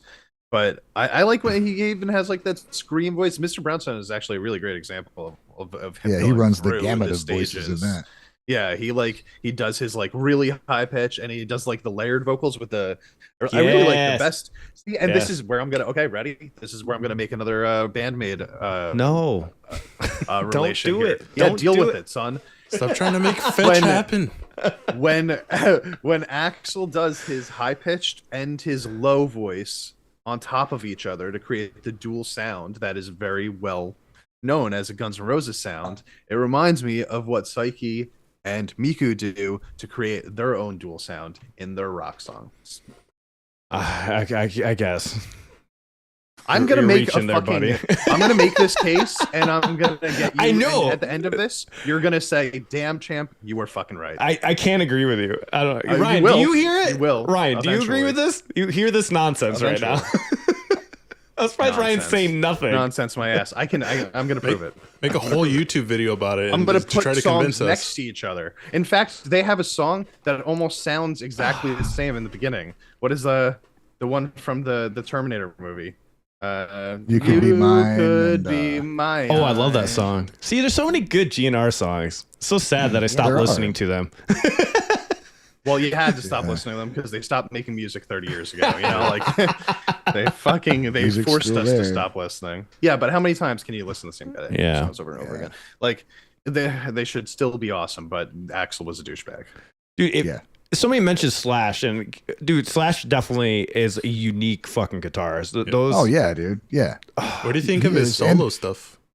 I think, I enjoyed some of it, but I thought, like listening to Guns N' Roses, I assumed that they would go in a studio and they would just jam, and he would just make shit up, and that's what they did. Then I found out later that they crafted every note for every solo was like written. Really? Right to fit the song. They really. I didn't know that. Songs. And when you know that, it changed how I heard their music. I'm like, this is for really Guns N' Roses. Guns N' Roses, Appetite for Destruction. I thought that was improv. No. Oh my god. Yeah. Not only that, but he can play it less sloppy than it sounds like he's playing. That is his preferred choice. I don't consider that sloppiness. Hold up. I've heard this before. I don't consider it sloppy. I don't have a better word to explain it. This is what I say. I think it's expressive guitar playing. He's not like to the T, and the way he's bending in and out is kind of like Mikio from Baby Metal. Like they do these weird things. It can come off as sloppy if you're a guitarist that wants just perfection, but I think that adds the feel to it. That's how you get the feel, and you purposely bend in certain ways. I don't consider it sloppy because this is exactly how I feel about Konami, by the way. And then no, Konami plays very clean though. Konami's a clean player. She has feelsy blues licks, but she's a very clean player. You can hear it. She's very like on point. You know, she doesn't do as much as what you hear with Slash, where he purposely adds more distortion to the leads and stuff. It's a different style. That's why I can't make the connection between Bandmate and Guns N' Roses. Champ, I feel it because I make comparisons to them to Alice in Chains, which doesn't make any goddamn sense. But in my head, it did. Because I was that was like Eric, my what are they band when smoking? I discovered them. So like the dual vocals and just the song, the sake for the it's written for the song. Everything serves the song, and that's why it works so well. They're completely different. Also, the lead guitar riffs. There's a bunch of lead guitar riffs throughout those bands. How many rock bands are like literally sitting there over the last 30 years with like a bunch of lead riffs in their music that go through the song? Like those are two bands that have like way more of that going on, not just during like the bridge or the intro, but throughout like the verses and the choruses. And I struggle to name other rock bands that actually put that kind of like guitar lead riff effort into writing their songs. I can see that. Yeah. I mean, the closest like genre wise, maybe to me, like Japan X probably be closest to Guns N' Roses. I can't listen to it. I can't get into Japan X. I can't get into X Japan. It's like way more technical than everything that I've heard from X Japan. I'm gonna go back and listen to Guns N' Roses now. Now that Ryan said it was all fucking crafted specifically for a song, because that's crazy when he blows like my fucking mind. Because some of those licks, like I remember sitting there learning those licks, and I'm so happy I did because that's what taught me feel. You know, because I remember learning Metallica solos and like all their main solos, like which were very more structured and just about speed. But I remember learning Guns N' Roses solos and being like, "What the fuck? Like, am I doing on the guitar?" You know? Yeah. There's an interview where they're talking to the producer in Slash, and he's like, "I just remember sitting there working with them for hours trying to get the solo perfect, so it was perfect for the song." Like shit, man, that's cool. That is pretty awesome. That's why they're so fucking perfect, man. I'm so happy you told me that. That's crazy. Because I thought it was like genius improv. I thought it was like, wow, this is like perfected improv. That's what I thought. I was like, there's no way that people play this amount of different notes and remember all this, you know? Here's an example for you. Metallica. Old Metallica Kirk used to write the solos for the songs. Now he improvises everything and then relearns it. You can tell because everything new sounds exactly the fucking same. When you improvise, you play from what you know. Yeah. And I do it all the time, and I try and do other shit, but it's you can tell I'm going through shit I already know. But I'm so happy for a song, you go off in different directions. I'm so happy you guys. I'm so happy you're mentioning this because now it makes me feel more excited about writing out the solos. I thought I just sucked at guitar, like when I would write out my solos note by note. Because that's what I do. I would write them note by note. I'm like, oh, I'm a shitty ass guitarist. Why can't I improv this out and make it sound like all these other bands? Because honestly, I really thought Slash was improving, and I'm like, dude, you know, I mean, there is bands that can do that, but yeah, when you can get that perfect median of feel and writing it out, I never thought about, because most solos, that's what I do. I write it note for note. Like I'll write it out. But I mean, you got to play to it, figure something out. All right, that's cool, and then you might improvise past that and be like, not quite there. But yeah, you tailor it to fit the song. Now, if you do something simple, like I can play over a blues for a fucking hour. Yeah. Or a half hour. I mean, and try different things as you go, but you're not, you can make it interesting. You're pulling from what you already know, your bag of tricks. Yeah. Dude, I don't think never feel bad about that, dude, because if you listen to like a Love Bites or an Emma Feel, you can tell that those notes are all carefully crafted also when they're fucking putting those solos together. And I respect writing.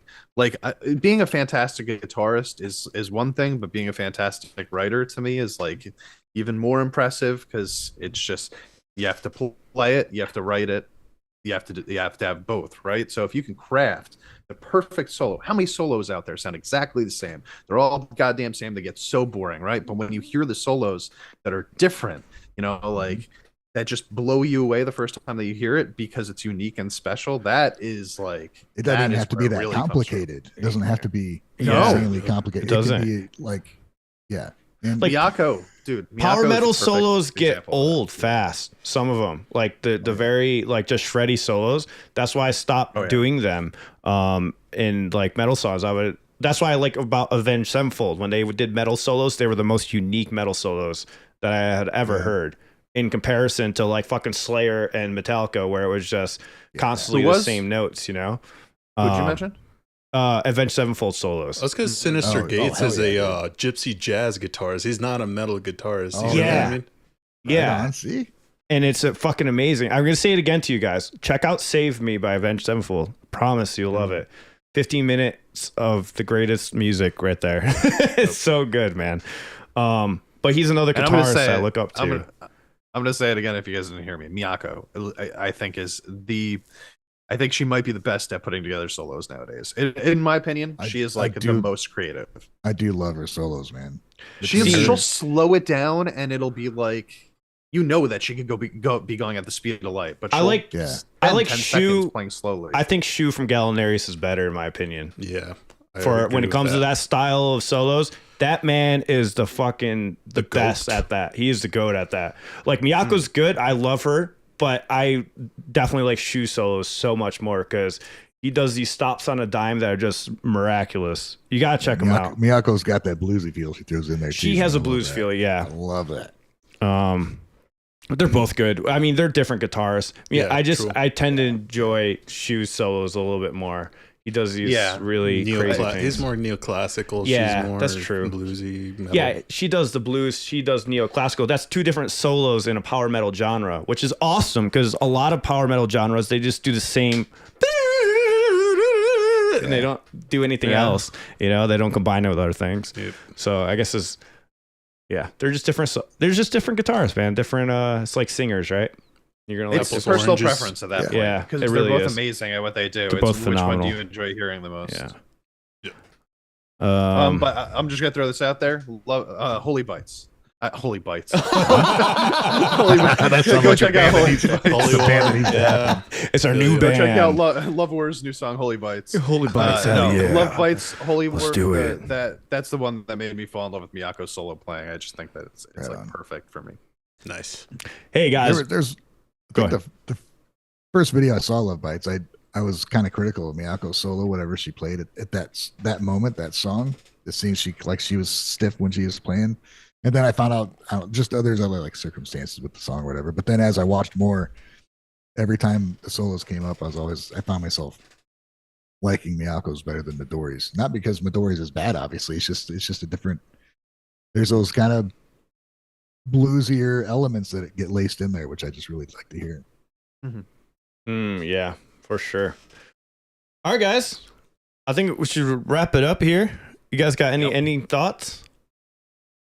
Screamo is not a genre. Yes, it is. Solid. Band what about Screamo Core? Roses. Bandmate does not sound like Guns N' Roses. Nope. Bandmate is not Guns N' Roses. There's no connection at all. I can see where you get there, but I think I listed like 4 of them. I'm gonna give you another. If you don't have anything to compare a band to, and you're just reaching, and you reach for Guns N' Roses, that's how you know Bandmate's unique. How about that? That's fair. Come on. That's fair.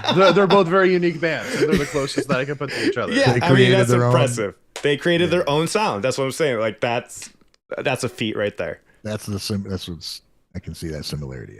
Yeah. They both stand out. They stand out. All right, guys. Don't forget, guys, we are partnered with Aftershock 2023. We'll have the contest rules in the description of this video. If you want to win 2 4-day free passes for that, go ahead and check out all the details in there. You're going to email us at giveaway@gaijinguys.com. What are you going to email us? Your story of a band that's from that concert or any band that just changed your life or like helped you get through some hard times. You send it over. Do that by September 8th. We're going to read it on September 10th on the GAIJIN GUYS podcast, which is a Sunday. And you'll be able to go to Sacramento, California to see 4 days of awesome fucking bands. So make sure you turn to that story. We only have a handful of stories right now, so it's not a very crazy competition. And only a handful of weeks left to get your story in. Yeah, you don't have. It's already, dude. It's almost fucking September already. It's crazy, crazy. We're getting there. Yep. All right, guys. See you in the next one. All right. See you this Sunday. See you. Good day. Adios.